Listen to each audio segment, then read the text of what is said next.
हे hello friends, मैं हूं Satish Pandit and welcome to our YouTube channel जिसका नाम है साइंस के साथ। तो बने रहिए मेरे साथ। आज मैं आपके लिए लेकर आया हूं solution chapter class 12th chemistry का। तो चलिए शुरू करते हैं।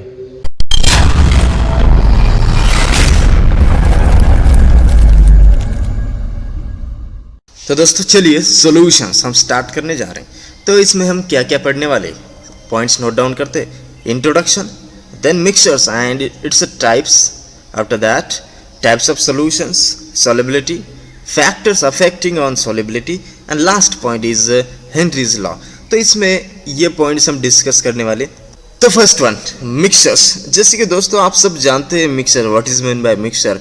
डेफिनेशन यहाँ पर बताओ तो the mixture is a combination of two or more substances. Okay, but simply हम पहचान सकते हैं कि वर्ड से हम मीनिंग लगा सकते हैं कि what is mean by mixture. How mixture is a mixing process any two materials या फिर मोर मटेरियल्स लेते हैं। सो यहाँ पर हम 2 या 3 सब्सटेंसेस लेंगे, जस्ट मिक्स करेंगे तो मिक्सचर फॉर्म हो जाएगा। यहाँ पर एग्जांपल बताने के लिए हमारे पास air is a mixture of gases, rock is a mixture of 2 or more minerals and so forth. बहुत सारे एग्जांपल्स हैं हमारे पास। तो टी, चाय हमारा एक एग्जांपल है जिसमें शुगर, मिल्क पाउडर और any water, any T powder, so and so lots of materials are used in tea. Then oxygen in water, this is the example of mixture. So you can see here is a mixture of nitrogen 78%, oxygen near about 21%, then argon, carbon dioxide, helium, neon, lots of gases are there. तो अब जानते हैं types of mixture. What are the types of mixture? First one is that homogeneous mixtures. Homo means same, देखेंगे same क्या है उसमें, and then heterogeneous. Hetero means different. The first point is particles are distributed uniformly. इसमें जो particles होते हैं components के या फिर substances के, तो यूनिफॉर्मली डिस्ट्रीब्यूट होती है कंप्लीटली उस मिक्सचर में। एंड देन वी कांट जज a homogeneous mixture by just seeing it. हम जस्ट देखने से पता नहीं कर सकते this is a homogeneous mixture or not, क्योंकि थोड़ा सा मुश्किल हो जाता है कि particles are uniformly distributed or not. ये पहचानना बहुत ही नेसेसरी है। Third point, very important point, homogeneous mixtures are also called as solutions. तो होमोजेनियस मिक्सचर्स जो होते हैं इनको सॉल्यूशंस बताते हैं। ओके, हम बताएंगे आपको सॉल्यूशंस की डेफिनेशन में। तो ये पॉइंट यहाँ पर नोट डाउन करना है कि होमोजेनियस मिक्सचर्स को हम सॉल्यूशन बोलते हैं। And then it is a uniform composition. Uniform composition होता है सेम इसमें मिक्सचर्स एडिंग होते हैं, तो एकदम कंप्लीटली डिस्ट्रीब्यूटेड होते हैं। Then example rain water, vinegar and lots of examples are there. Then heterogeneous, hetero means different क्या है इसमें, particles are distributed non uniformly. जो भी पार्टिकल्स होते हैं कंपोनेंट्स के या फिर सब्सटेंसेस के, तो वो पार्टिकल्स नॉन यूनिफॉर्मली डिस्ट्रीब्यूट होते हैं, वहाँ पर कंप्लीटली डिस्ट्रीब्यूटेड या फिर यूनिफॉर्मली डिस्ट्रीब्यूट नहीं होते। For example whenever we consider soil in water, example लेते हैं सॉइल इन वाटर का, तो वहाँ पर कितने भी डिसॉल्व करने का प्रयास करो, सॉइल उस वाटर में, उस पर्टिकुलर सॉल्वेंट में मिक्स नहीं हो सकता। तो हम दूसरे पॉइंट पर क्या है कि वी कैन जज a heterogeneous mixture by just seeing it. जल्दी से हम पहचान सकते हैं कि हाँ this is a heterogeneous mixture, क्योंकि इसमें पार्टिकल्स जो होते हैं वो यूनिफॉर्मली डिस्ट्रीब्यूट होते ही नहीं, तो हमें जल्दी से वहाँ पर दिख जाते हैं। नेक्स्ट पॉइंट यहाँ पर opposite of uniform composition, so non uniform composition. इनका जो कंपोजिशन होता है वो नॉन यूनिफॉर्म होता है, सेम नहीं होता, इसलिए इसको हेटेरोजेनियस मिक्सचर्स बोलते हैं। तो example sea water, pizza, lots of examples are there for the heterogeneous mixtures. The next solutions. अब देखिए सॉल्यूशंस में क्या क्या पॉइंट्स है। तो solutions are commonly found in all life processes और बायोलॉजिकल प्रोसेसेस। जितने भी सारे लाइफ प्रोसेसेस है या फिर बायोलॉजिकल प्रोसेस है, तो उसमें सॉल्यूशंस हमें पाए जाते हैं। देन द बॉडी फ्लूइड्स, जो भी हमारे बॉडी के अंदर फ्लूइड्स होते हैं, तो इसको सॉल्यूशंस कहा जाता है।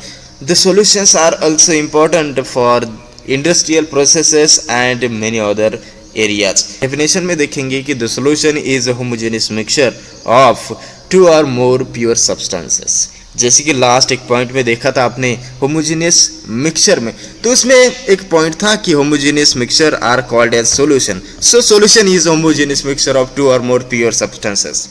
यहाँ पर होमोजेनियस मिक्सचर का सॉल्यूशन बनता है, बट यहाँ पर ध्यान रखना है कि प्योर सब्सटेंसेस का बनता है। यहाँ पर कितने भी आप कंपोनेंट, कितने भी सब्सटेंसेस ले सकते हैं, टू और मोर, मिनिमम तो टू चाहिए ही चाहिए, तभी तो एक सॉल्यूशन फॉर्म हो सकता है, तभी एक होमोजेनियस मिक्सचर फॉर्म हो सकता है। अब ट्रू सॉल्यूशन की बात करें तो true solution consist of a solvent and one और मोर सॉल्यूट्स। तो इसमें एक मिनिमम सॉल्वेंट चाहिए। अब सॉल्वेंट क्या होता है ये आपको पता है, पता नहीं, ओके मैं बताता हूँ।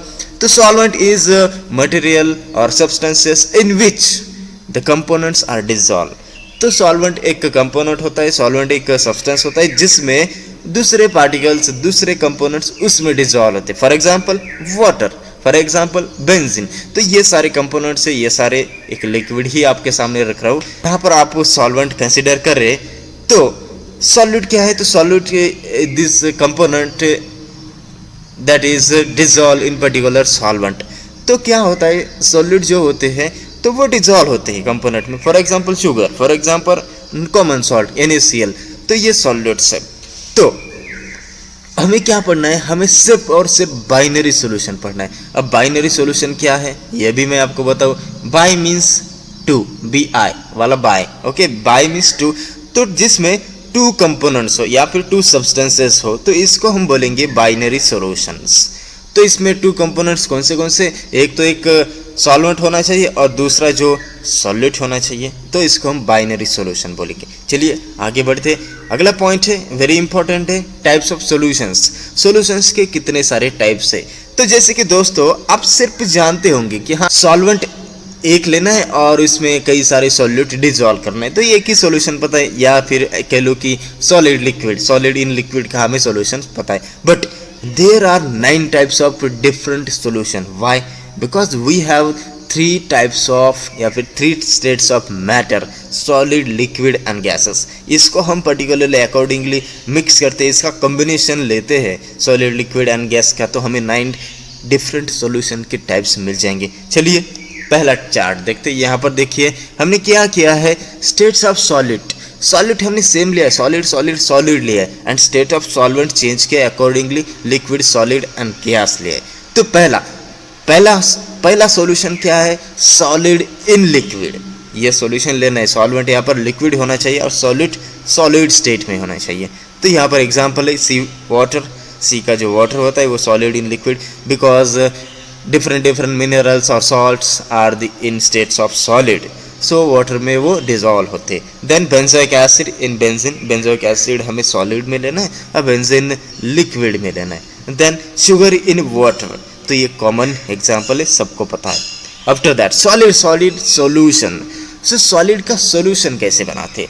तो एक composition, fixed composition होता है जिसमें solid हमें ऐड करना होता है, कॉम्बिनेशन करना होता है। मेटल अलॉयज, मेटल हम ऐड करेंगे तो हमें एक सॉल्यूशन मिल जाएगा, जिसका बहुत सारे एग्जांपल है हमारे पास। ब्रॉन्ज है, ब्रॉस है, स्टेनलेस स्टील हमारे जो रेगुलरली यूज में है stainless steel.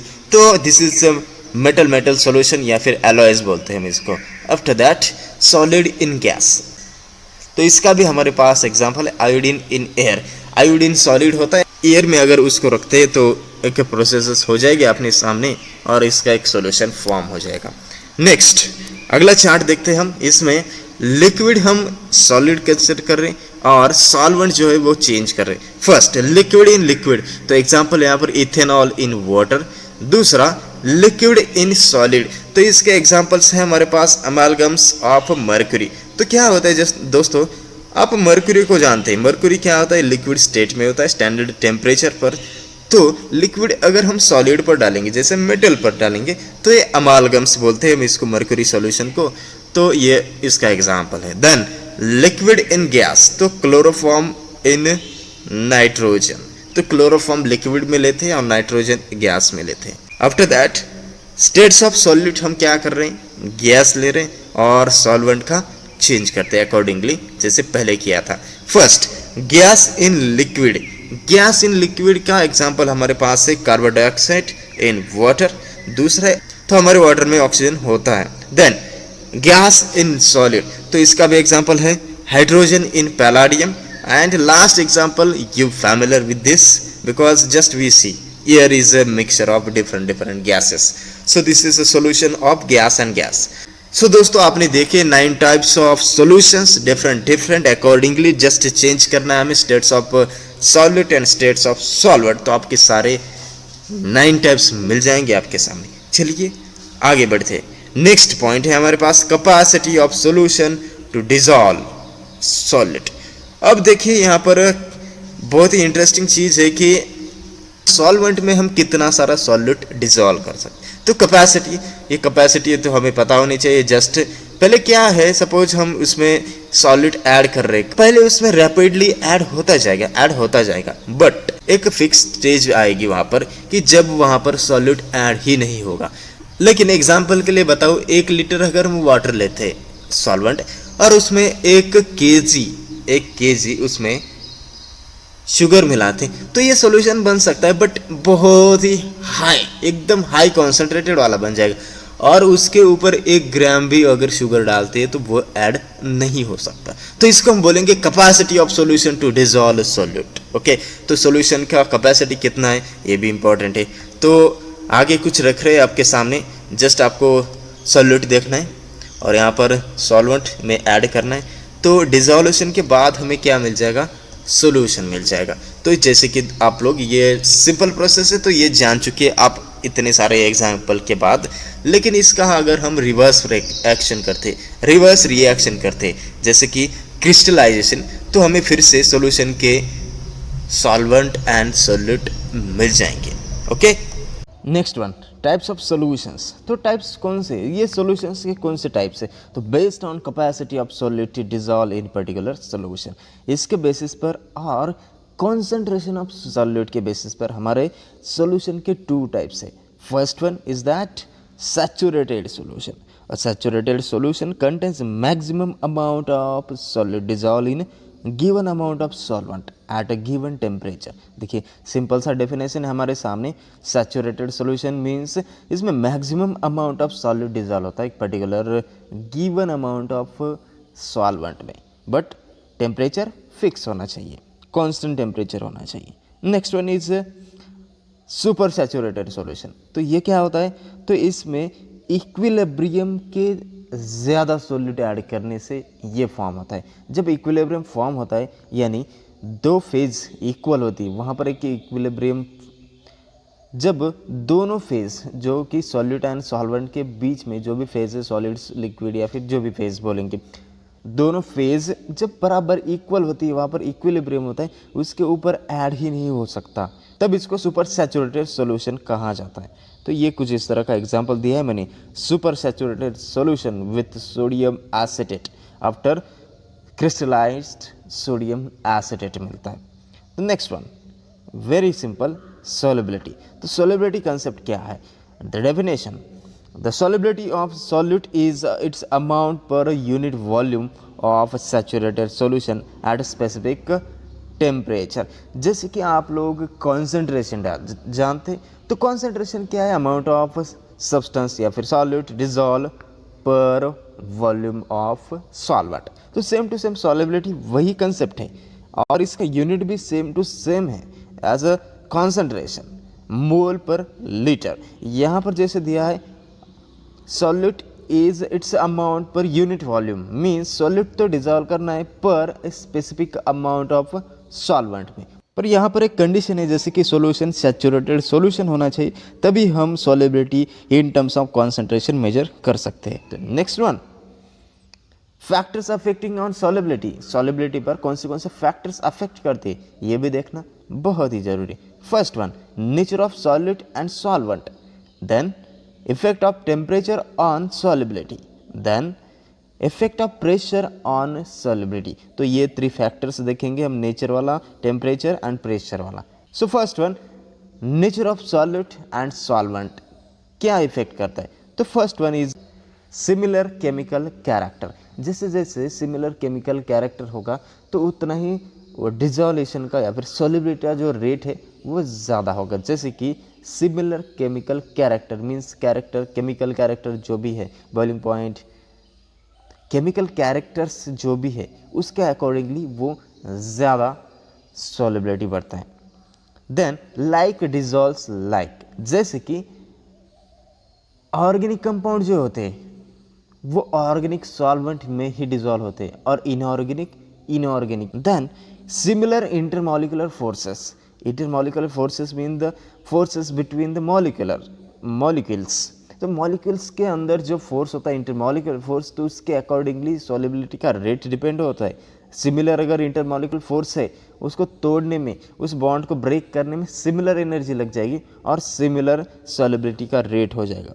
Then polar solvent dissolves in polar solvent, means जिसको पोलैरिटी होती है, जैसे कि Na+ एंड Cl-, जो कि सॉल्ट NaCl है एंड H2O का भी पोलैरिटी है, तो ये polar solvent and solute dissolve होते हैं। Then sugar dissolve in water, जैसे कि आप लोग जानते ही है dissolution of sugar in water is due to intermolecular hydrogen bonding.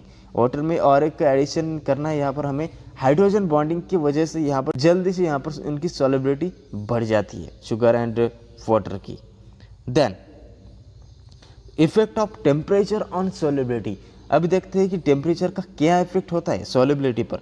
तो सिंपल सी बात है, कॉमनली हम जैसे जानते हैं as a temperature increases then the solubility increases, solubility का जो रेट है वो टेम्परेचर इंक्रीज होने से बढ़ता है। ये नॉर्मली हमें समझता है, ओके, नॉर्मली हमारी अंडरस्टैंडिंग पर ये बेस्ड, हमारी नॉर्मल अंडरस्टैंडिंग जो है, हमारा जो माइंड सेट बना हुआ है, तो इस कंसेप्ट से है टेम्परेचर जैसा बढ़ेगा तो सॉलिबिलिटी वैसे बढ़ेगी। But there are different cases, okay, तो ये जनरल मैंने ग्राफ दिखाए, जैसे जैसे टेम्परेचर बढ़ेगा वैसे वैसे सॉलिबिलिटी बढ़ जाएगी। But there are different cases, for example here KCl dissolve in water by endothermic process. अभी एंडोथर्मिक प्रोसेस क्या है, जिसमें एब्जॉर्प्शन ऑफ हीट होता है, okay, after the adding of any components then the KCls absorb the heat from the surrounding, जो भी surrounding का जो हीट है उस सिस्टम के अंदर वो हीट एब्जॉर्ब करता है, तो इसको एंडोथर्मिक प्रोसेस बोलते हैं। तो इसमें क्या होता है, ली चैटलियर प्रिंसिपल के अकॉर्डिंग टेम्परेचर जैसे जैसे हम इंक्रीज करते हैं तो वैसे ही सॉलिबिलिटी बढ़ती जाती। तो ये कॉमन थिंग्स है, ये हमें समझे ली चैटलियर प्रिंसिपल के द्वारा। नेक्स्ट दूसरी तरफ क्या हो रहा है, when the substance dissolve in water by exothermic process और its solubility decreases with increase in temperature. देखिए यहाँ पर कंप्लीटली उल्टा हो रहा है, जैसे हमारी अंडरस्टैंडिंग है, जैसे हमारा माइंडसेट बना है उसके विरुद्ध हो रहा है। यहाँ पर क्या हो रहा है, जैसे जैसे टेम्परेचर बढ़ा रहे वैसे वैसे सॉलिबिलिटी घटती जा रही है, डिक्रीज होती जा रही है। तो ये एग्जांपल यहाँ पर है हमारे पास लिथियम सल्फेट Li2SO4.H2O, ये हमारे पास एग्जाम्पल है। और कैल्शियम क्लोराइड का भी एग्जाम्पल हमारे पास है, जैसे जैसे वाटर में वो डालेंगे हम तो वो हीट रिलीज करता है। एक्सोथर्मिक रिएक्शंस और exothermic process means release of heat, उस प्रोसेस में हीट लॉस होती है या फिर रिलीज होती है। तो उसमें क्या होता है, जैसे जैसे टेम्परेचर बढ़ाते हैं तो सॉलिबिलिटी डिक्रीज होती है। नेक्स्ट वन, यहाँ पर हमें ग्राफ के द्वारा कुछ समझाना है, ठीक है। तो यहाँ पर देखिए टेम्परेचर है एक्स एक्सिस पर, हॉरिजॉन्टल एक्सिस पर एंड वाई एक्सिस पर दिया है उसका सॉलिबिलिटी निकालने के लिए हमने सॉल्यूट लिया है और 100 ग्राम वाटर लिया है, तो ये कंपोजिशन रखा है। तो यहाँ पर देखिए बहुत सारे कंपोनेंट्स सॉल्यूट्स लिए हमने, जैसे कि KNO3, sodium nitrate, sodium bromide, sodium chloride and potassium chloride. तो यहाँ पर कुछ ऑब्जर्वेशंस हम नोट डाउन करेंगे। पहला है solubility of NaBr, NaCl and KCl। तो यहाँ पर देखिए आप NaBr, NaCl एंड KCl, तो इनका स्लाइटली चेंज होता है बट वो इंक्रीज होता है as a temperature increases solubility increases. First observation है। सेकेंड ऑब्जर्वेशन है हमारे पास KNO3, NaNO3 एंड KBr, तो increase appreciably with increasing temperature. देखिए KNO3 कितना रैपिडली गया है, तो ये ज़्यादा हमें दिखने वाला ज़्यादा बड़ा डिफरेंस है यहाँ पर। जैसे जैसे टेम्परेचर बढ़ेगा वैसे वैसे सॉलिबिलिटी हाई अमाउंट में बढ़ जाएगी। तो दूसरा ऑब्जर्वेशन। तीसरा हमारे पास है solubility of Na2SO4 decreases with increase of temperature. यहाँ पर ग्राफ में नहीं है हमारे पास अवेलेबल, बट यहाँ पर पर्टिकुलर है और एक्सेप्शनल केस है ये। Na2SO4 आपको ध्यान रखना है क्योंकि ये डिक्रीज होता है, सॉलिबिलिटी इसकी डिक्रीज होती है एज अ टेम्परेचर इंक्रीजेस। तो काफ़ी अच्छे से समझ में आ गया इस ग्राफ की वजह से। तो यहाँ पर एक नोट डाउन करना है, solubility of gases in water. हम गैसेस इन वाटर सॉल्यूशन लेते, अगर उसमें टेम्परेचर इंक्रीज करते हैं तो वहाँ पर सॉल्युबिलिटी डिक्रीज होती है, यह भी आपको ध्यान रखना है। When gases are dissolve in water particularly the gas molecules in liquid phase are condensed. तो गैस मॉलिक्यूल्स जब वाटर में या फिर लिक्विड में डालेंगे तो वो क्या होता है, मॉलिक्यूल्स, वहाँ मॉलिक्यूल्स क्या होते हैं, कंडेंस होते हैं। तो इसकी वजह से एक्सोथर्मिक प्रोसेस होती है और इसी के कारण हमारे पास सॉल्युबिलिटी का रेट घटता जाता है as a temperature increases. Next one point, the solubility of gases in water must decreases as a temperature is raised.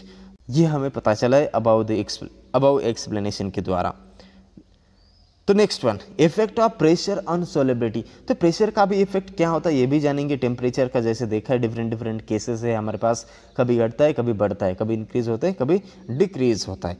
तो चलिए यहाँ पर देखिए क्या लिखा है, pressure has no effect on solubility of solid and liquids as they are incompressible. तो जैसे कि दोस्तों हम सॉलिड्स एंड लिक्विड्स की प्रॉपर्टीज जानते हैं। सॉलिड्स हाईली इनकम्प्रेसिबल होते जो कि कंप्रेस बिल्कुल भी नहीं होती because of its intermolecular force of attractions. तो इसकी वजह से सॉलिड्स इनकम्प्रेसिबल है, कंप्रेसिबल होते नहीं। And liquids also some amount of incompressible as compare to gases. Gases वो कंप्रेसिबल होते, लिक्विड नहीं होते, इतना तो कंप्रेसिबल लिक्विड भी नहीं होते, बट सॉलिड्स हाईली इनकम्प्रेसिबल होते। तो इसके कारण प्रेशर का कुछ भी इस पर इफेक्ट नहीं होता है। बट प्रेशर कुछ अमाउंट में अफेक्ट करता है गैसेस में, जैसे कि गैसेस इन लिक्विड में करता है। पर्टिकुलर एग्जांपल यहाँ पर दूँ तो gases in liquid, solubility of gases increases with increasing pressure. जैसे जैसे प्रेशर बढ़ाएंगे तो वैसा वैसे सॉल्युबिलिटी का रेट बढ़ जाएगा। Because of gases are compressible, gases compressible होते और गैसेस इन लिक्विड का ही पर्टिकुलर हम एग्जांपल लेंगे, इसी सॉल्यूशन का एग्जांपल लेंगे तब ये फॉलो कर जाएगा यह rule. Solubility of gas in liquid, इसके लिए हम एक रिलेशनशिप है जिसको हम हेनरीज लॉ बोलते हैं। हेनरीज एक साइंटिस्ट केमिस्ट, इन्होंने हमारे पास एक लॉ दिया गैस एंड लिक्विड के सॉल्युबिलिटी के रिलेटेड। तो चलिए वो लॉ देखते हैं। Henry's law statement, it states that the solubility of gas in liquid is directly proportional to the pressure of gas over the solution। क्या होता है यहाँ पर देखिए, solubility of gas is directly proportional to the pressure of the gas over the solution। solution पर हम जितना pressure लगाते हैं उसके डायरेक्टली प्रोपोर्शनल टू solubility होती है। ओके चलिए अब डायरेक्टली प्रोपोर्शनली ये साइन हमें हटाना है, यानी यहाँ पर हमें कुछ कांस्टेंट लगाना है। तो यहाँ पर कांस्टेंट हम लगा रहे हैं KH। तो KH को क्या बोलेंगे हम, यहाँ पर KH को बोलेंगे हेनरीज कांस्टेंट।